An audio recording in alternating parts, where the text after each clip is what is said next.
So that was certainly a Nintendo Direct Nintendo Switch 2 April 2nd, 2025 presentation. I make Nintendo videos, so of course I've got to ramble on for way too long about my thoughts with trailer footage in the background. So let's just do that now. I'll start with the console stuff and then get into the games. It's definitely the Switch 2.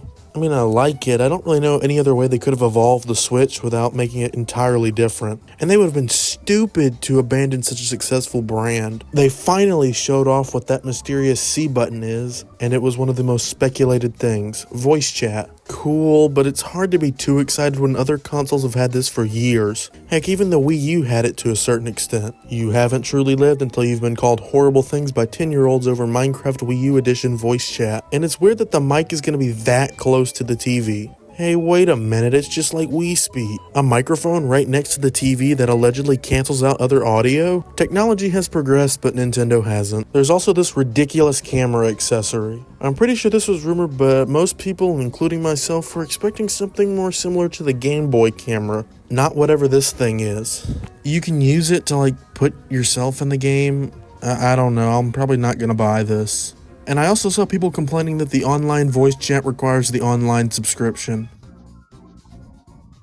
I'm sorry, but what were you planning on doing with the voice chat if you couldn't play online? Talk to yourself? Then they went into the console hardware, which was a lot more in-depth and technical than I would have thought. I mean, they felt the need to mention that the Switch 2 dock has a fan in it. I'm just here for Wario, I don't care. And I was genuinely surprised that this thing can do 120 frames per second. How are we going to go from Switch 1 lagging at 30 frames per second on a GameCube remake to Switch 2 doing 120 on brand new games? Not complaining or anything, I'm just genuinely surprised. Also, 4K dock. No, I don't have a 4K TV, so this doesn't really apply to me. Plus, I can't really tell the difference between 1080p and 4K anyway. I'm still glad it's a thing though. The mouse thing was fully confirmed and showed off with a disabled robot basketball game. I honestly forgot this game existed 2 seconds after the trailer stopped. It's just so boring and generic looking. I'm gonna pass. Can't wait for the next Smash Bros. When we get LeBron James as a robot in a wheelchair. The mouse thing opens up a ton of possibilities, and I also just legally changed the definition of a ton to 4 maybe. Oh, and they're essentially bringing back download play from the DS and 3DS. I wish they kept the name though.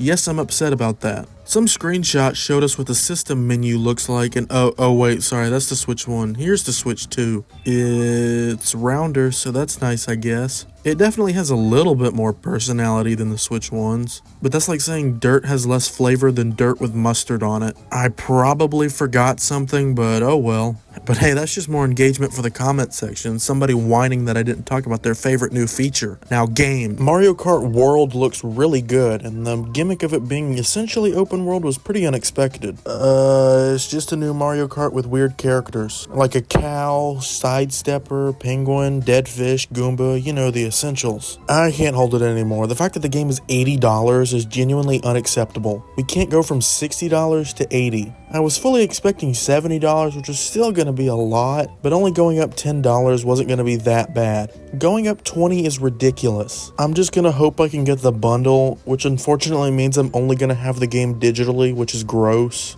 Maybe I'll buy an empty case later on to make myself feel better. And then the tech demo games look lame, to be honest. The welcome tour doesn't look terrible, but I hate the fact that they're charging for it. This should just be built into the console. How are you going to charge for essentially just a tutorial? At least it should be cheaper than 1-2 Switch. Probably pass on it unless I have leftover eShop credit and the game is really cheap. But knowing Nintendo, it's probably going to be $15. Then we also got into this weird disabled robot basketball game thing that uses the mouse. They also went into details about Nintendo Switch 2 editions of games, which are essentially just upgraded versions of Switch 1 games. Super Mario Party Jamboree is essentially getting DLC, which is kind of crazy since I don't think there's been a single Mario Party with DLC. It's just stuff that uses the new gimmicks of the Switch 2, like the microphone, the camera, and the mouse.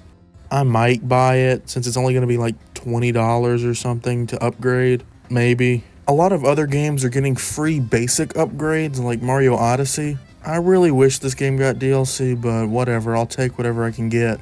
I'm pretty sure this is just upping the frame rate and resolution and adding game share. Imagine Odyssey at 120 FPS, that would be insane. They also announced the GameCube on Nintendo Switch Online. What? This is the first time they've ever offered GameCube games through one of their old game service things. And the fact that it's only part of the expansion pack and not some higher tier is really shocking, especially considering all the other pricing controversies. Now this certainly makes the expansion pack well worth it in my opinion. I might even consider upgrading. And I really hope this makes the GameCube game market plummet because I don't want to pay that much for Mario Kart Double Dash. And I'm kinda surprised they didn't at least announce that Super Smash Bros. Melee is coming at some point. I mean, that would have made any sweaty basement dweller freak out. Kirby Air Riders is neat, and it's being directed by the same guy that does Smash Bros, so that probably means we aren't getting a new one for at least a few more years. I'm fine with that. Ultimate is good enough for now, but it would have made it make even more sense to add Melee to Nintendo Switch Online as sort of a filler. And lastly, Donkey Kong Bonanza. Man, I just wanted a new 3D Mario. The game looks good and I'm happy for Donkey Kong fans, but I'm just tired of waiting for a new 3D Mario. I know they've waited longer, but I'm gonna complain still. But I haven't lost all hope yet. October is still wide open as far as I'm aware, and that's when they usually release Mario games. I mean, I think every year since 2016 has gotten one in October. Like Odyssey in 2017, Wonder in 2023, and that weird remote control thing in 2020. Plus, I'm fully confident that we're getting a June Direct. I mean, think about it. Kirby Air Riders, Metroid Prime 4, and some of the other stuff don't have release dates yet. Plus, we're probably also going to need more information on Donkey Kong. So let me know what you thought about this Direct. I thought it was pretty decent, but a lot of the spec talk was just really boring. Like I said, I buy Nintendo for Wario not because the dock has a cooling fan in it. And let's just try to keep the pricing discussion to a minimum. I know it's bad, but we've all heard basically every complaint at this point. And if you want to get games cheaper, I'd recommend going to Costco, not sponsored. They usually have Nintendo games pretty soon after launch, or day one, I don't really know, for a little bit cheaper. I know you need a membership to get in, but it might be worth it if you buy a lot of Nintendo games. And that's not to mention that the Costco guys and the Rizzler are all official ambassadors of Nintendo now. We have truly entered the dark times. Check out this video to learn what stupid things I want in Mario Kart World.